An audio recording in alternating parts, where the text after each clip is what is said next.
Jam kurioze të di nëse dhe ju e keni menduar kthimin në Shqipëri. Gjermania të jep paran, ta jep paran, se duhet jemi edhe realist tani. Po të merr jetën mendoj unë. Ti nuk je më vetvetja. Ti ndryshon totalisht si njeri. 8 vite që unë jetoj në shtetin gjerman. Siç e dëgjuat. Jam bërë nën, kam sjellë në jetë 2 fëmijë dhe mund të them që eksperienca ime në shtetin gjerman 8 vjet më ka bërë shumë mirë, më ka bërë shumë të fortë. Do thënë, të gjithë ata që jetojnë jashtë vendit arrin ta kuptojnë sepse. Në një video tjetër të radhës me siguri do t'rregoj për eksperiencën time në këtë shtet. Por sot do t'rregoj arsyet pse unë do kthehem në Shqipëri. Në radhë të parë, siç e përmenda në fillim, vërtet më ka bërë shumë të fortë ky vend, por më ka bërë dhe shumë të dobët, sepse në momentin që ti largohesh nga vendi jot, ti kupton se sa shumë gjëra me vlerë ka aty. Cila gjë me vlerë? Familja. Nëna, babai, motra, vllai, shoqëria, miqt, të afërm. Ti këtu humbet vetveten.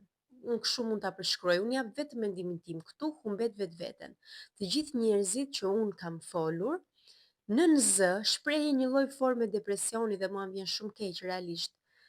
Ndoshta ndikon vendi, ne nuk përshtatemi dot me traditat, me kulturën e shteteve të huaja, sepse normalisht kemi tonat, nuk afrohemi fare me ta.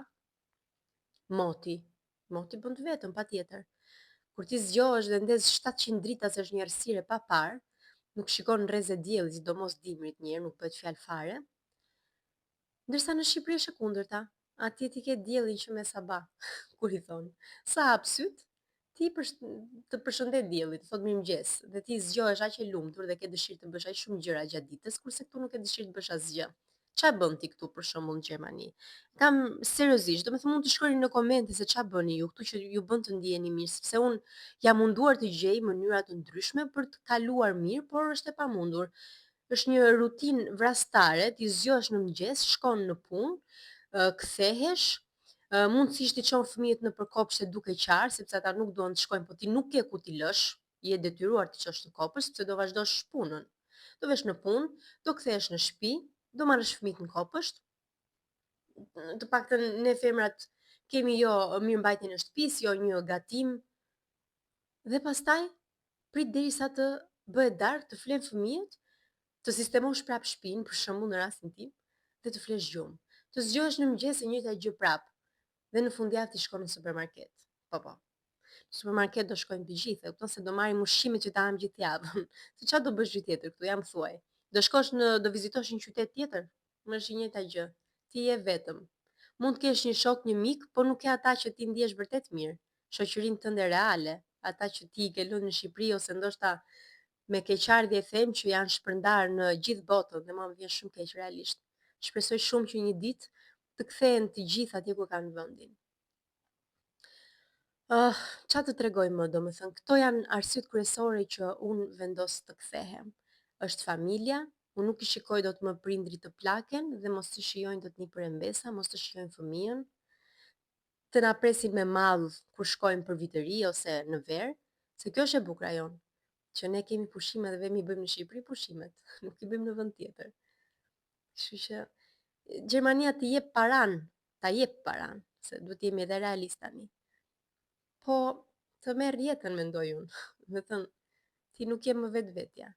Ti ndryshon totalisht si njeri. Nuk di të qeshësh, nuk di të bësh për batuta.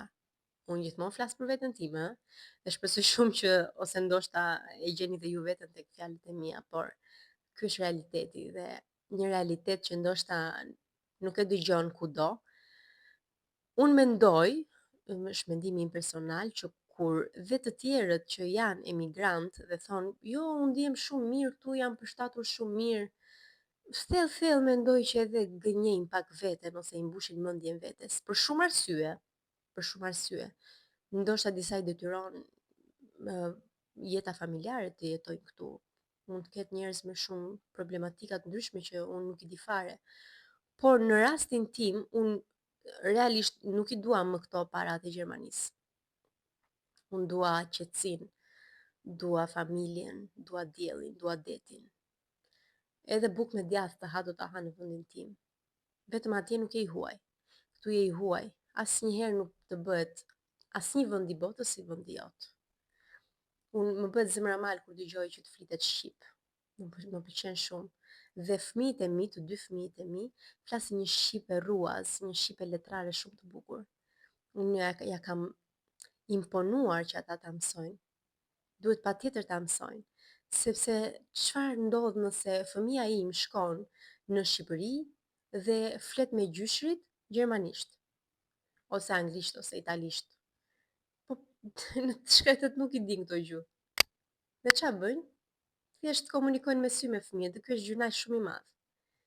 Është gjëna shumë i madh. Një gjë tjetër lidhur me fëmijët, për shembull mua më duket sikur më po i marr fëmijërinë. E çoj në kopësht, e mbyll atje 8-4, pastaj e marr në shtëpi, mundohem ta çoj në park, nuk ka asnjë njeri atje, jam vetëm unë dhe fëmijët. Ata mërziten, vinë në shtëpi, mbyllen prap në shtëpi, përpiqen të luajnë me lodrat që kanë rreth e rrotull, por prap nuk ndihen të plotësuar. Nuk ndihen të plotësuar. Ndërsa kur shkojnë në Shqipëri, ata kënaqen aq shumë sa juve nuk e keni ide. Dalin për ditë, luajnë në rër, në rastin tim se unë jetoj në qytetin e Vlorës. Shkojnë luajnë me gjyshrit, rrinë me ditë tek gjyshrit. Me thënë, kanë një kënaqësi shumë të madhe. Dhe mua vjen keq që t'ua heq këtë buzëqeshje ose këtë lumturi fëmijëve të mi. Pavarësisht se si është Shqipëria, ne e dim shumë mirë si është Shqipëria. Unë kam lindur atje, kam jetuar 25 vite të jetës time atje. E di shumë mirë si funksionon çdo lloj gjëje. Por prapë se prap është vendi jot. Është vendi jot. Pra, siç po thoja, në ka njëri më të lumtur në këto momente jam unë, pra e kemi përballë, sepse ky vendim që kur unë e kam marrë më ka çliruar nga një stres i papar. Do thonë ishte një vendim shumë i vështirë për shumë arsye, por njëkohësisht më ka bërë të ndihem aq i lumtur në momentin që unë e mora këtë vendim dhe fal Zotit nuk është vetëm vendimi im, është i bashkëshortit tim, që të kuptohemi se ndryshe do kishim konflikte. Fëmijët janë ende të vegjël dhe ky është momenti i dur mendoj unë për të bërë këtë lëvizje, sepse nëse ata arriten pastaj hasin probleme të tjera, jo me shkollimin, me shoqërinë etj etj, janë fazat e ndryshme që kalon një fëmijë.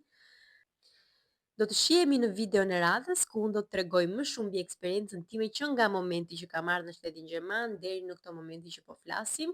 Do të tregoj gjithë eksperiencën time. Nëse ju keni dëshirë të dëgjoni diçka më tepër, keni një pyetje, ku ta di unë, mund ta shkruani në koment pa problem fare, unë do mundohem të përgjigjem. Kështu që deri radhës tjetër unë ju përqafoj dhe uroj t'ju shkojë çdo gjë ashtu siç ju keni dëshirë. Ju puth, ju përqafoj, shihemi, pafshim.